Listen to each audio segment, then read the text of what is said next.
Olá, minha gente! Salve, salve! Por aqui tá tudo bem? Tá tudo bem, Bahia! Os destaques do programa de hoje são a cena teatral de Ilhéus e Itabuna, os artistas visuais de Botirama e uma reportagem especial sobre os 15 anos do Mel de Bar. Vem com a gente!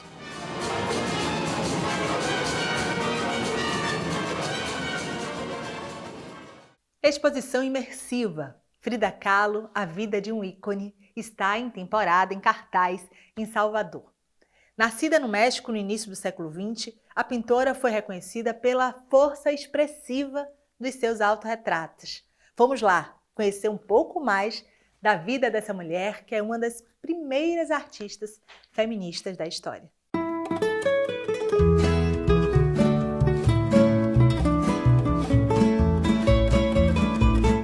Ícone das artes, do movimento feminista, da moda, Frida Kahlo viveu entre 1907 a 1954, mas sua obra até os anos 70 ficou meio desconhecida.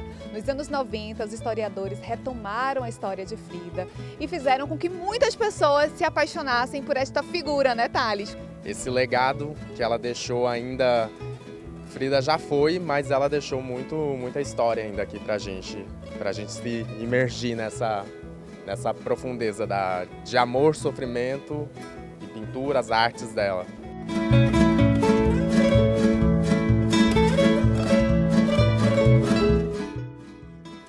A exposição inteiramente digital convida o público a conhecer a história da pintora surrealista. A trajetória da artista está dividida em 10 salas, numa área que ocupa 2.000 metros quadrados, onde o público pode encontrar fotografias, filmes e obras em realidade virtual. E através dessa exposição imersiva, que é uma biografia imersiva, a gente vai conhecer um pouquinho mais de Frida Kahlo, um ícone mundial.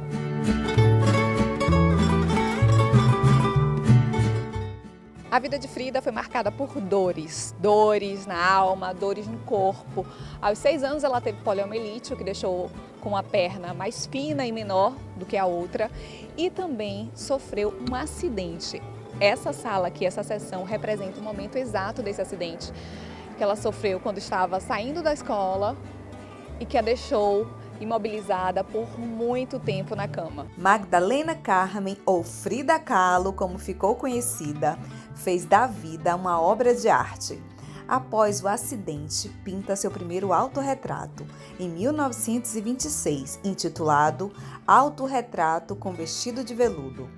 Na juventude, participou da luta comunista e, ao lado do muralista Diego Rivera, protagonizou a história de amor mais conturbada do século XX. Ao jogar os holofotes sobre si, o fez sem perder o contorno político que esta posição representava para a época, valorizando a emancipação feminina ao mesmo tempo que exaltava a cultura popular mexicana.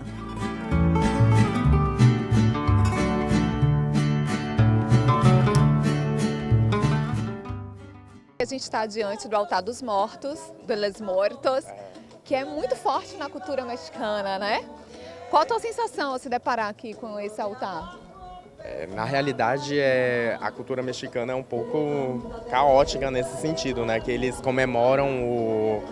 não comemoram o nascimento, eles também comemoram a morte, né, da pessoa.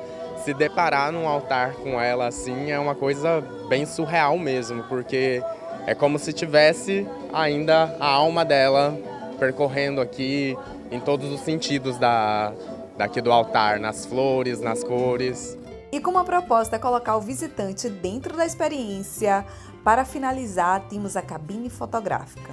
Lá o público pode produzir um retrato à la Frida. E claro que eu não podia perder essa oportunidade. Aqui na sala La Rosita, as pessoas têm a oportunidade de pintarem, né, os desenhos da Frida. E Larissa aqui, minha filha, mandou bem, né, Larissa? Eu tô surpresa positivamente, que eu não imaginei que fosse tão incrível, né? A gente acha que precisa sair de Salvador para ter essas experiências para viver, e foi muito bacana viver essa experiência e viver com ela, assim. todas as partes da exposição e essa, principalmente, a gente curtiu muito fazer aqui junto esse desenho. A gente já está aqui há algum bom tempo e estamos se divertindo bastante aqui.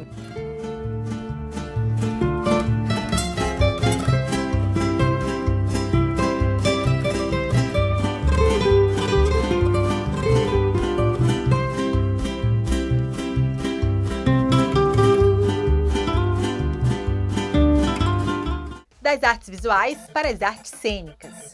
Itabuna e Ilhéus tem uma forte cena teatral. Nossa equipe conversou com artistas e produtores da região.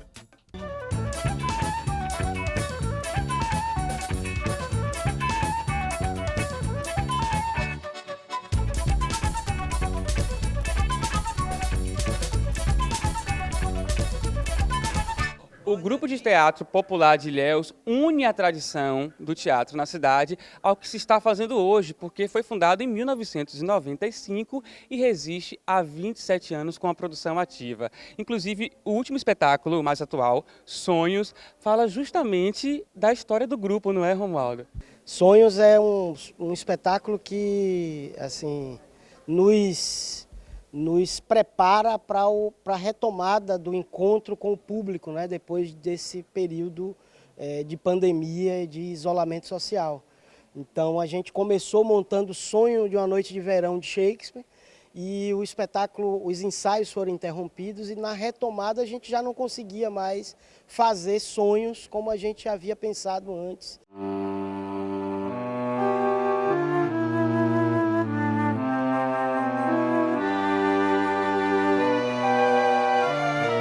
Gente, aqui na minha companhia, ele que é um ícone da cultura baiana, Carlos Alberto Silva Santos, mais conhecido como Carlos Betão, quase 40 anos de trajetória. E o comecinho disso tudo na região cacaueira, ali entre Ilhéus e Itabuna, nas praças, palcos. Um começo muito gostoso, né?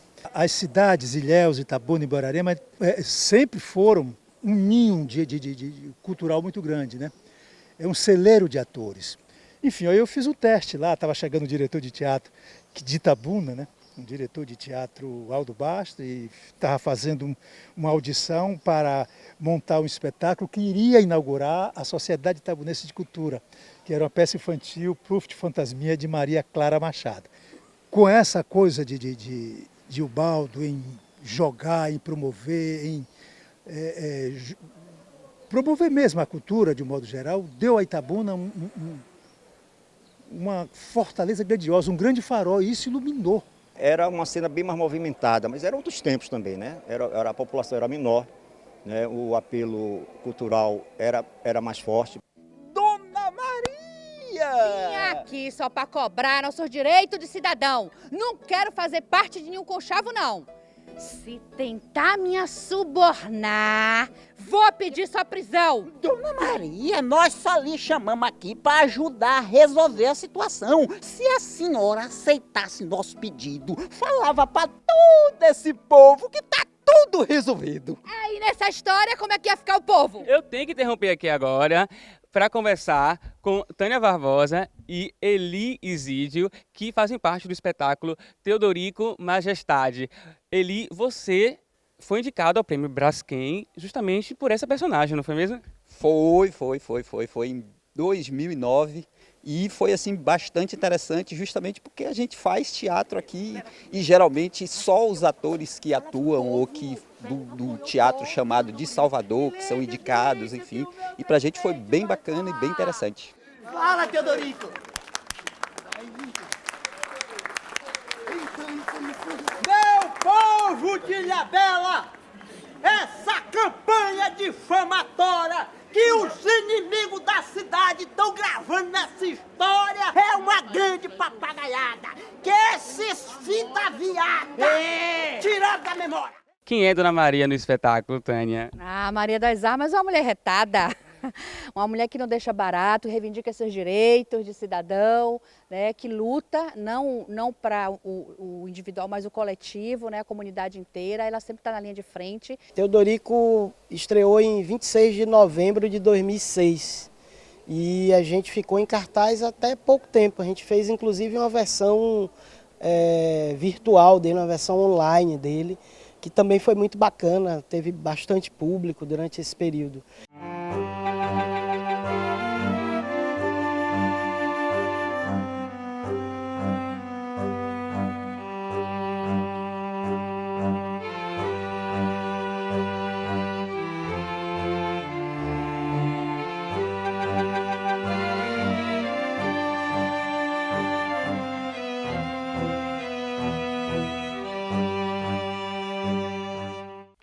Minha gente, olha que bacana! Salvador, mais uma vez, novamente na rota, no cenário de uma obra audiovisual. A série Santo tem estreia na plataforma de streaming, com Bruno Galhaço no elenco, artistas e técnicos baianos na equipe. Ernesto Cardona, Polícia Federal do Brasil. Eu quero ajudar. ¿Nos puede cerrar para que las veamos? Isso é a marca do santo. A Bahia é de todos os santos, mas o santo aqui em questão é a nova série do Netflix, que foi gravada aqui na Bahia, né, Bruno? É uma produção espanhola, mas tem um dedinho de Dendê aí, tem uma pitadinha de Dendê, né? Tem. Aliás, eu só aceitei fazer por causa da Bahia, por causa de Salvador, que é um lugar que eu amo tanto. E vocês vão curtir, ver um pouco do Brasil representado por Salvador nessa série espanhola. É uma série que, cara, eu amei fazer. Principalmente por poder passar 2 meses aqui na Bahia, em Salvador. Santo. Es el narco más buscado de Brasil. Un asesino. Una especie de gurú muy peligroso. En Interpol solo sabemos que le llaman Santo. É que está em Madrid. Qual que é o conflito aí dessa história? Cara, é uma série policial. É a história de 2 policiais que se encontram, um de Madrid e outro de Salvador, que se encontram em busca desse narcotraficante. E, cara, é uma história de muita ação, muito suspense. Um thriller, né? Quando eu li, eu fiquei enlouquecido, porque a história é muito boa, o personagem é muito bom. É um quebra-cabeças. Você, quando assistir, tem que assistir ligado, focado, porque ela vai pra frente, vai pra trás. Uma série muito bem feita. Vicente Amorim arrasou na direção. Não tô sozinho, tem outros brasileiros maravilhosos, grandes atores, grande diretor. Tenho certeza que a Bahia vai abraçar essa série, porque a série abraçou a Bahia. O mais difícil, o mais desafiador era porque a gente tinha pouco tempo, né, para produzir e pouco tempo para realizar. Então é aquela correria de sempre, né? Você lida com prefeitura, com autorizações de ruas. Porque é o pior que ele pode fazer. Porque dá medo. Pero es un narco. Santo não é um narco. Para quem segue ele é como um pai. Agora, o teu personagem é um dos protagonistas, é um policial federal brasileiro que está aí encarregado de investigar esse tráfico de drogas. E eu li que você disse que esse foi um dos processos mais viscerais de preparação para você. Por quê? Foi porque não é um policial comum. Ele passa por situações que eu nunca imaginei passar e que eu tive que passar para me preparar. A gente ficou 3 meses se preparando, me preparei com a Fátima, que é uma pessoa que eu amo, que já me preparou em outros filmes, em outra série. E foi visceral, cara. Eu não posso dar spoiler, mas quando assistir, vocês vão perceber o porquê. Ele vai vir atrás da gente. Eu tirei a bárbara dele. Ele não vai perdoar.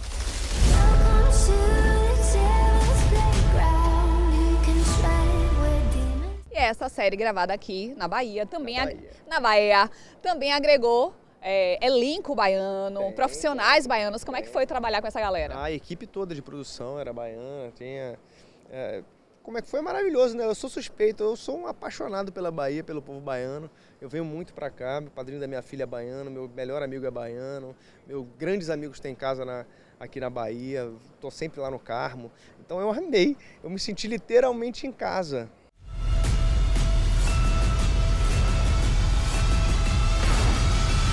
O Santo, onde é que ele tá?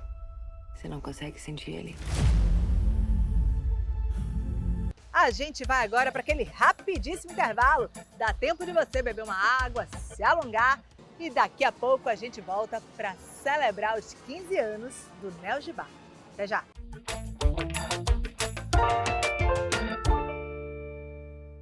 Ibotiramas, localizado na região do Velho Chico, é um lugar reconhecido por sua exuberância natural e pela diversidade de cultura.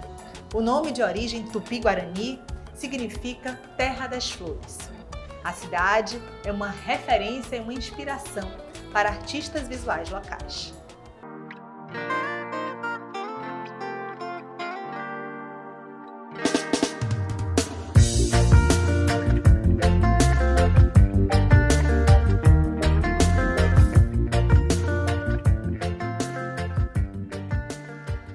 A cidade está muito presente no seu trabalho, Elvis. Você acha que se não fosse ibotiramense, seria artista ainda assim? Eu acho que se eu não fosse ibotiramense, eu provavelmente seria outra coisa, porque essa questão, essa relação com a cidade, inclusive a que eu trago nas pinturas, né, é muito profunda.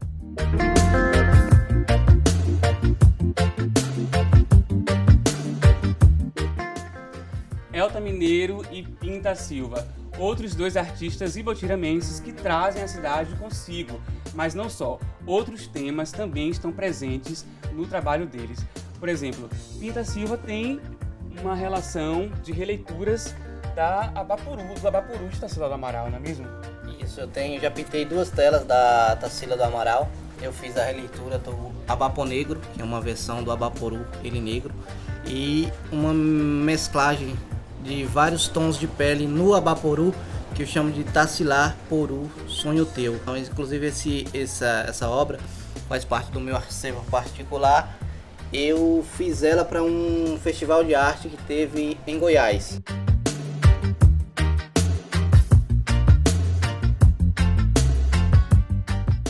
O Abapuru de Tarsila do Amaral é realmente uma obra muito importante, porque ela inclusive marca o início da arte moderna brasileira.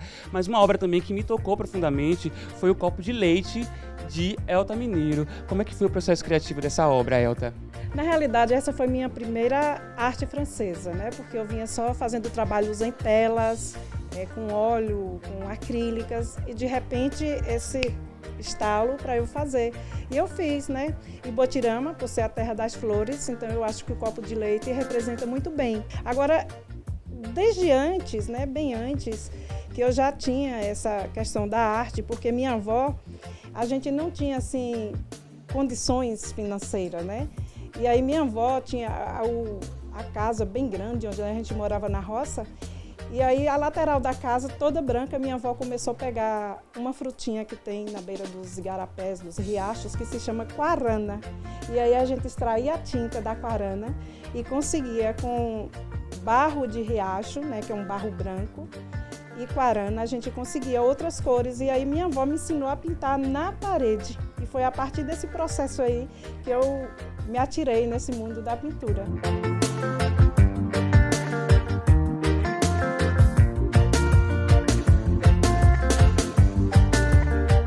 Eu já nasci com esse dom, mas comecei a pintar mesmo para valer depois do ano 2014 para cá.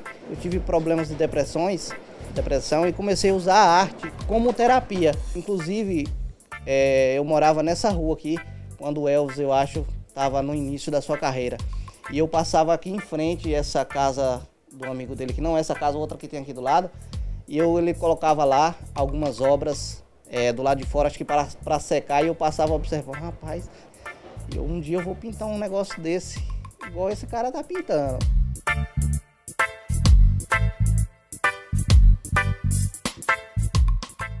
Eu comecei a pintar óleo sobre tela, ou seja, o ano que vem faz 20 anos que eu trabalho com pintura a óleo sobre tela. Então eu descobri na escola, ali no dia a dia da escola, em casa, com os amigos, todo mundo olhava e falava, seu trabalho está se destacando. Aí você começa a perceber que leva jeito, né? Aí você vai aprimorando, vai estudando. Eu não tive, infelizmente, eu não tive contato com grandes mestres que me incentivaram. Né? Assim que eu tinha aquele contato próximo de mim, o material é esse, você faz através de revistas. A internet ainda estava engatinhando em 2003, através de revistas, de sites. E aí eu fui me aprimorando. Por isso é que eu me intitulo autodidata.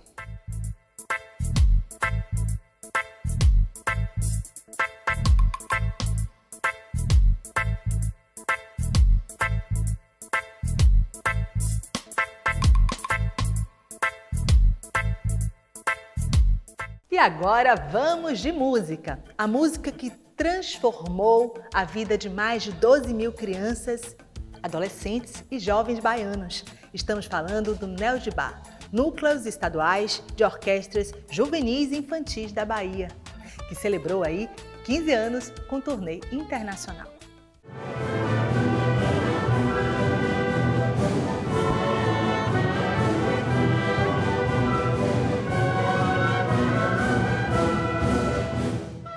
Há 15 anos, o maestro Ricardo fundava o NEOJBA, núcleos estaduais de orquestras juvenis e infantis da Bahia, né, maestro? Já passaram mais de 12 mil crianças e jovens aqui por esse programa. E agora vocês completam 15 anos. Qual o balanço que o senhor faz desta uma década e meia? 15 anos a gente acha muito, mas é apenas uma adolescência, né? É o início de um longo caminho. E hoje eu acho que a coisa mais incrível é a gente sentir uma família forte, uma equipe apaixonada pelo trabalho que faz. A gente tem aqui no Parque do Queimado, nossa sede, um pessoal realmente capacitado. A gente foi aprendendo ao longo desses anos a fazer esse trabalho que ninguém fazia, né?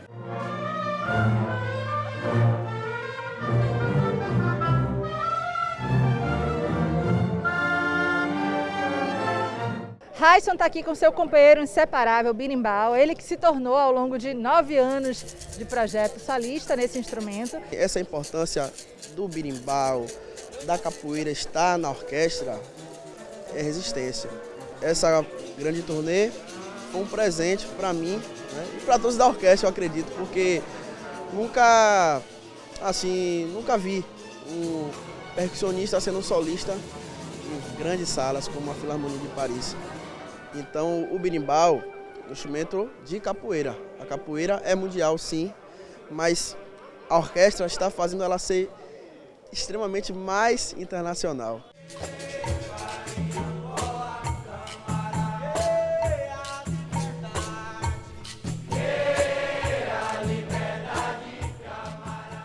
Bom, e parece que quem entra no Neo Gibá realmente entra para ficar. Esse é o caso também de Gabriela, que começou muito novinha, 10, 11 anos. 10 anos depois segue aqui, acompanhada do seu instrumento. Como foi a sua chegada? Você lembra, Gabriela? Então, eu já era estudante de música, fazia música lá no IAM, no Instituto de Educação Musical, com a professora Carmen Metti. E aí eu migrei para o Neo Gibá por conta de um concerto que teve no Natal, na Concha Acústica. Eu assisti, fiquei muito apaixonada pela orquestra. E no ano seguinte eu fiz a prova, a audição, e consegui entrar e estou aqui desde então. Bom, e o Neo Gibá é a orquestra de milhões, atrai aí muita gente, muitos sonhos, muitas possibilidades de continuar fazendo música de qualidade, de maneira gratuita. E esse foi o mote também para trazer o Lázaro do Rio de Janeiro, 2 anos aqui na Bahia. O que é que mudou, Lázaro? Isso tem sido uma experiência incrível estar aqui, né, no programa, porque é um projeto muito bem estruturado, enfim, eu tenho aula com professores incríveis.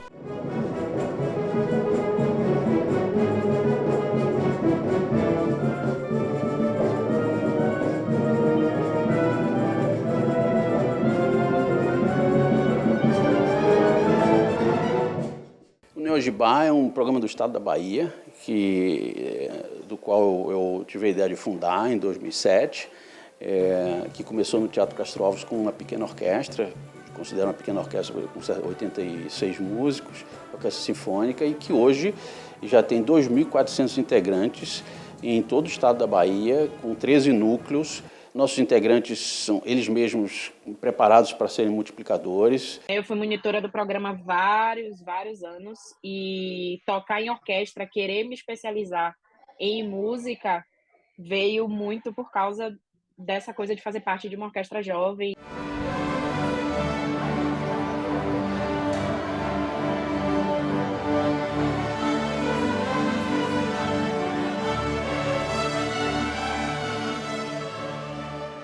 De 5 em 5 anos, né, nós fazemos assim, como se a ficha caísse, né? Então, no aniversário de 5 anos, fizemos 3 dias lá no Teatro Castro Alves. Os 10 anos foi aquela coisa na Concha Acústica, né? Lotou totalmente. E agora estamos debutando e coincidindo esse debut, né, de 15 anos com uma turnê, que é a primeira turnê depois de uma grande pandemia que o mundo todo ficou meio balançado. E comemorando os 15 anos e comemorando os 200 anos da nossa independência, né? É muito legal ver a Bahia sendo representada por jovens que vêm de vários lugares do estado, e uma galera super talentosa, super competente, e que desde cedo aprende a ser excelente no que faz e, acima de tudo, ter orgulho da cultura brasileira.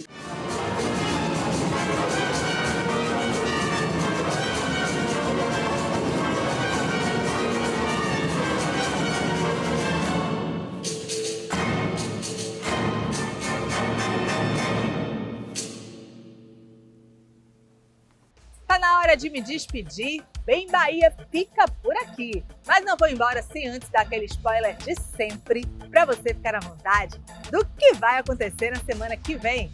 Roda aí! Cordelista Mestra Lainha de Ilhéus.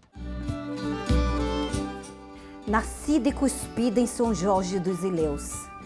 Aqui o sol nasce cedo e é para todos. Sou artista e rainha desde pequena. Onde chego, sei sair e entrar em cena. Sei a arte de ensinar, mais ainda de aprender. Muito obrigada pela sua companhia, pela audiência carinhosa de sempre e até o próximo Bem Bahia, nesse mesmo bate-horário, nesse mesmo bate-canal. Tchau, tchau!